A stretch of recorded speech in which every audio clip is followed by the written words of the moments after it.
वो आज इस बैठक में मौजूद हुए। विभिन्न राजनीतिक प्रस्तावों को यहाँ पर पारित किया गया,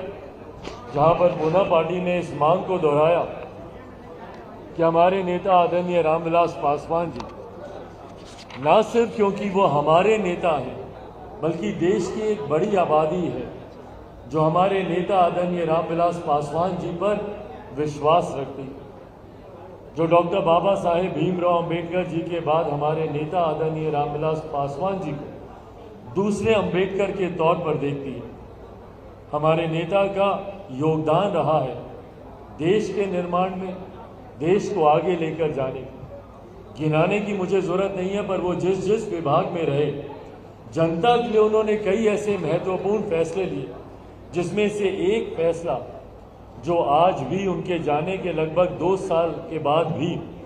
उस फैसले को वैसी ही यथास्थिति में कायम करके रखा गया है। हमारे नेता ने उनके निधन से पहले कोरोना काल में उन्होंने ये फैसला लिया था कि जिस तरीके से देश के लोगों को लॉकडाउन के दौरान विभिन्न तरीके के संकटों से जूझना पड़ा, तो ऐसे में कम से कम उनको अनाज की उनको दिक्कत नहीं आए, तो उन्होंने प्रधानमंत्री गरीब जन कल्याण अन्न योजना के तहत उन्होंने देश में लगभग 81 करोड़ लोगों को मुफ्त में राशन बांटने की वो योजना लेकर आए थे। और ये योजना उनके जाने के लगभग 2 साल से ज़्यादा हुई, पर आज भी केंद्र सरकार ने उनके लिए गए इस फैसले को कायम रखा है। कई ऐसे योगदान उनके रहे हैं जहां पर आज भी समाज में जो वर्ग हाशिए पर है या जो व्यक्ति पंक्ति में अंतिम पायदान पर खड़ा है, कैसे उसको मुख्य धारा के साथ जोड़ा जाए। उन्होंने विभिन्न मंत्रालयों का कार्यभार संभालते हुए कई ऐसे महत्वपूर्ण फैसले लिए। उनके द्वारा लिए गए ये देश में आगे बढ़ाने में उनके योगदान को देखते हुए पार्टी ये मांग करती है कि हमारे नेता आदरणीय रामविलास पासवान जी को भारत रत्न से उनको सम्मानित किया जाए। और ये प्रस्ताव आज हमारी राष्ट्रीय परिषद की इस बैठक में उसको औपचारिक तौर पर उसको सर्वसहमति से उसको पारित किया गया। साथ ही में कई और ऐसे राजनीतिक प्रस्ताव थे जिसमें समाज के गरीब, वंचित, शोषित, दलित, पिछड़ा वर्ग, अल्पसंख्यक वर्ग से आने वाले लोगों की सामाजिक सुरक्षा को लेकर हाल फिलहाल के दिनों में कई राज्यों में हम लोगों ने देखा, और हमारी पार्टी जिसका एक बड़ा जनाधार बिहार में, जिस तरीके से दलितों के ऊपर उत्पीड़न की घटना, अल्पसंख्यक समाज से आने वाले लोग, पिछड़ा वर्ग से आने वाले लोगों में हाल फिलहाल के दिनों में जिस तरीके से उनके ऊपर उत्पीड़न बढ़ा है, इसको लेकर भी पार्टी ने अपनी चिंता जाहिर की है और ये प्रस्ताव पारित किया है कि और ज़्यादा मजबूती से उनकी सुरक्षा को लेकर, और ख़ास तौर पर ये जो टारगेट किलिंग हो रही है, और मैं बिहार की अगर मैं बात करूं, जहाँ पे चिन्हित करके दलित, महादलित समुदाय से आने वाले लोगों को चिन्हित करके उनको मारा जा, ऐसे लोग जो चौकीदार के पेशे में, ऐसे लोग जो कि खास तौर पर इस वर्ग से आते हैं, उनको जिस तरीके से टारगेट बिहार में किया जा रहा है, उसको लेकर भी, उनकी सुरक्षा को लेकर भी हम लोगों ने प्रस्ताव यहाँ पर पारित करने का हम लोगों ने काम किया। बिहार में जिस तरीके से कानून व्यवस्था पूरी तरीके से धराशायी हुई है, और यह आप लोगों को बताने की ज़रूरत नहीं है, आप लोगों के माध्यम से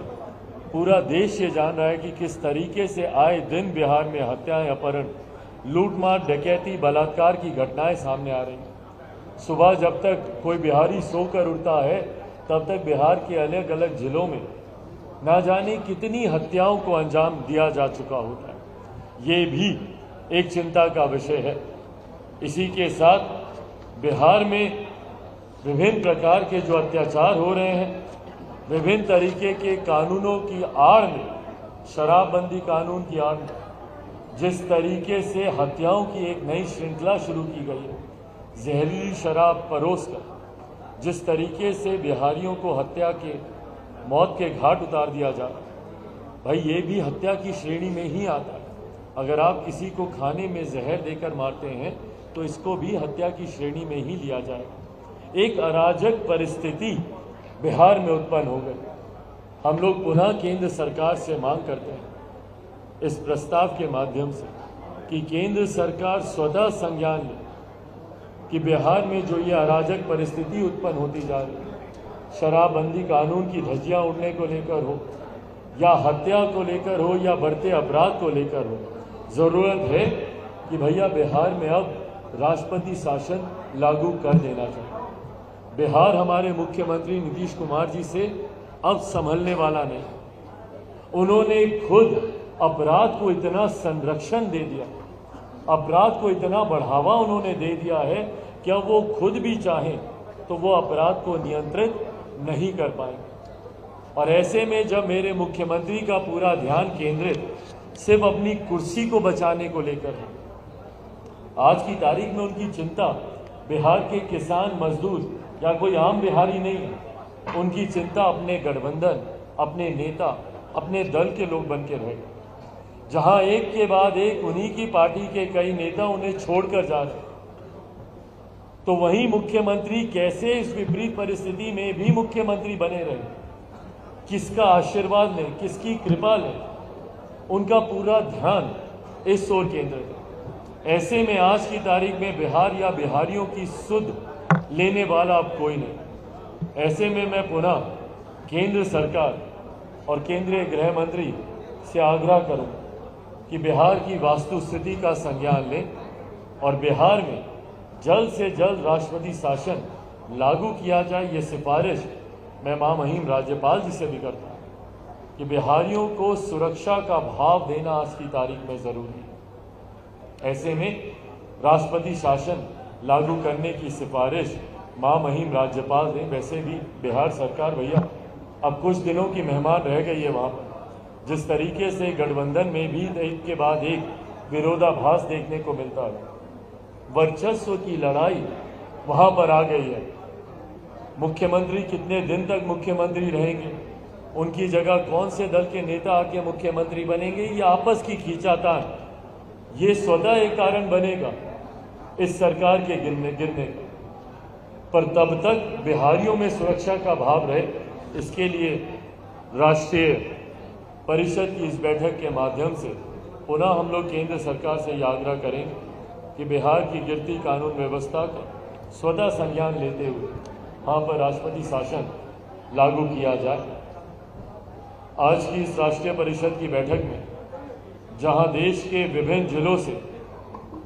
उपस्थिति हमारे पार्टी के पदाधिकारियों ने यहाँ पर दर्ज की, वहीं पुनः हम लोग मजबूती से पार्टी को आगे बढ़ाने के संकल्प के साथ पार्टी आगे बढ़ने का काम कर रही है। आने वाले दिनों में विभिन्न और राज्यों में भी चुनाव होने जा रहे हैं, उसको लेकर भी इस राष्ट्रीय परिषद की बैठक में चर्चा की गई है। अभी इसके बाद पुनः और चर्चाएं भी होंगी, पर जिन जिन राज्यों में आने वाले दिनों में लोकल बॉडी के चुनाव हों या विधानसभा के चुनाव हों,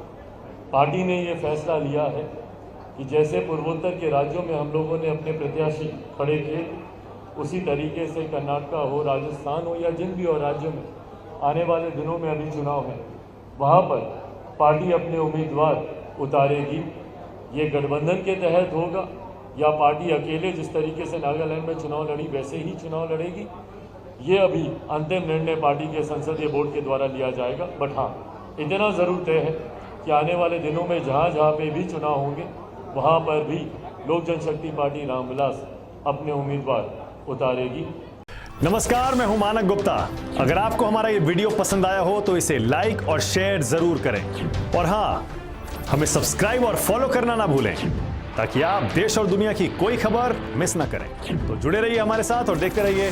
News 24।